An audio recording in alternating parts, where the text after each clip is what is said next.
The release of Soul Hackers 2 is less than a month away now, and I'm really excited for us all to play it. But did you know that the original Soul Hackers already had a sequel that was released 15 years ago? Enter Soul Hackers Intruder, a follow-up to the original game and a tactical RPG developed exclusively for Japanese-only mobile phones. Atlus had a really weird thing during the mid to late 2000s for these exclusive mobile games. These are all mostly lost or nearly completely forgotten media at this point, and rightly so in a lot of cases. They're definitely not really games you'd want to seek out and play, however I do think they're quite interesting to learn about.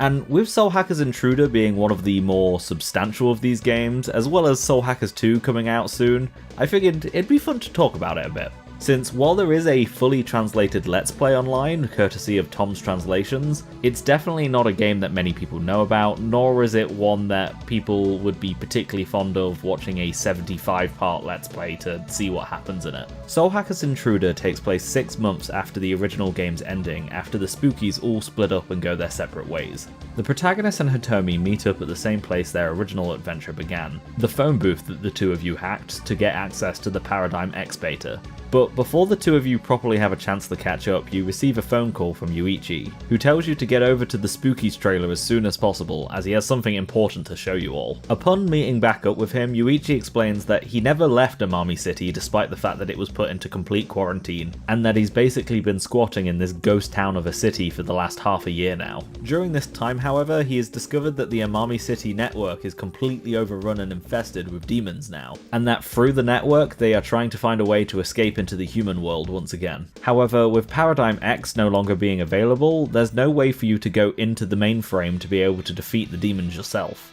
But with a quick trip to the Gomaden and a talk to Victor, you're able to get your comp modified so you're able to tackle this new threat in a different way. And this is where the tactics gameplay kicks in. Now, the tactics gameplay is incredibly basic.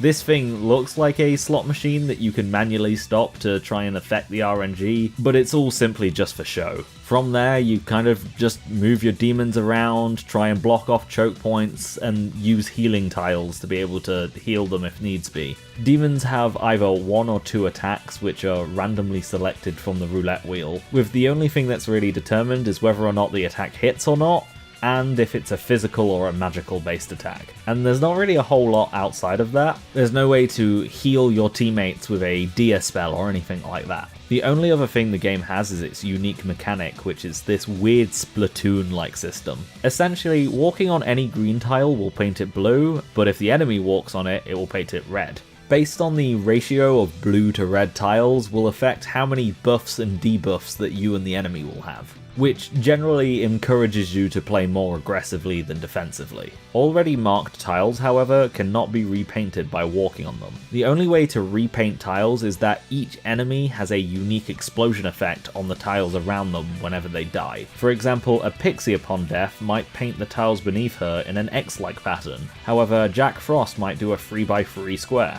So by killing the enemy on their own territory, you're able to not only gain more of the grid, but also take away the enemy's share as well. There is also this Digimon Story Cyber Sleuth style memory limit system for each level, specifically to stop you from cheesing out A ranks on the early game levels with some late game demons. The rest of the story after this point does get a little bit repetitive. Each chapter essentially has you fend the demons off over and over again, while Yuichi and the rest of the Spookies who show up periodically all keep trying different methods to try and take out the demons in the network. Eventually Nemissa is able to show up in the network as well, and begins to help you turn the tides against these demons, which is when the definitely not creatively bankrupt villain of this game shows up. The demon being an embodiment of all of mankind's negative and evil emotions. His name being evil. Like, it's literally just the word evil.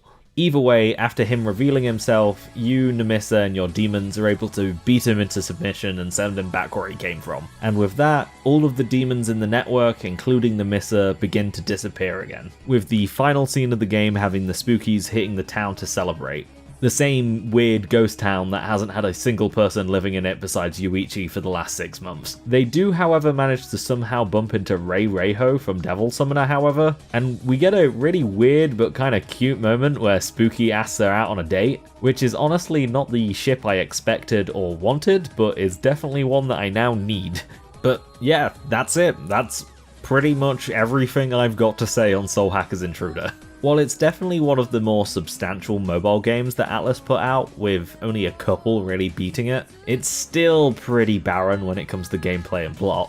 One of the few things I do like about it is that Yuichi is actually able to do something, since in the original Soul Hackers he basically contributes absolutely nothing to the game's plot overall. It's also just kinda nice to see how Mary's doing after finishing her little side quest in the first game. I will die for this smile.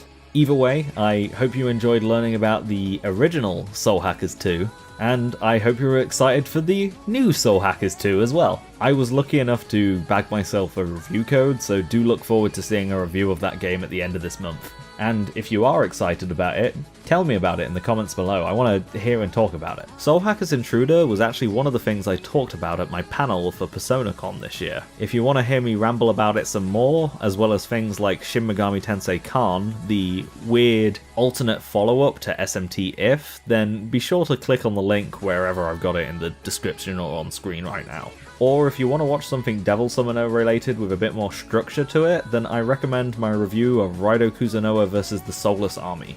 It's definitely up there as one of my favourite videos on this channel.